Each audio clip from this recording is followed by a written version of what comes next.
گرفتاری کے بعد جیل سے عمران خان کا عوام کے لیے پہلا پیغام سامنے آ گیا۔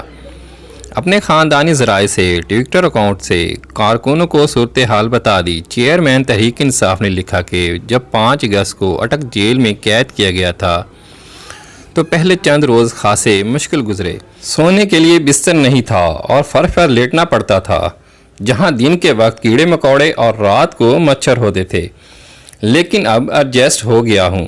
سابق وزیر اعظم نے مزید لکھا کہ آج کے عمران خان اور 5 اگست کو قید ہونے والی عمران خان میں زمین و آسمان کا فرق ہے۔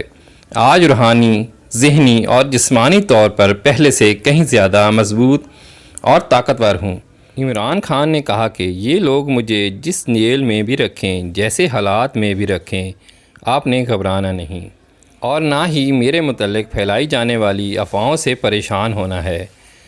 جو لوگ مجھے کہہ رہے ہیں کہ ملک چھوڑ کر چلے جائیں، ان کو میرا ایک ہی پیغام ہے، جینا مرنا پاکستان کے ساتھ ہے۔ عمران خان نے کہا کہ جہاں تک سائفر مقدمے کا تعلق ہے، یہ مقدمہ سابق آرمی چیف جنرل باجوہ 2 نر لوگ کو بچانے کے لیے گھڑا گیا۔ ملک کا منتخب وزیر اعظم تو میں تھا، جنرل باجوہ کے ساتھ مل کر غداری تو میرے ساتھ کی گئی۔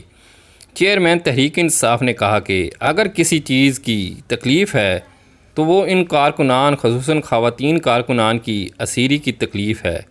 عدلیہ سے اپیل ہے کہ کارکنان کو رہائی دلائی جائے۔ سابق وزیر اعظم نے کہا کہ آزمائش کا وقت ختم ہو رہا ہے۔ وزیر اعظم نے کہا کہ آزمائش کا وقت ختم ہو کر رہے گا۔ جس دن الیکشن ہوا، عوام پی ٹی آئی کو ووٹ ڈال کر لندن پین والوں کو شکست دیں گے۔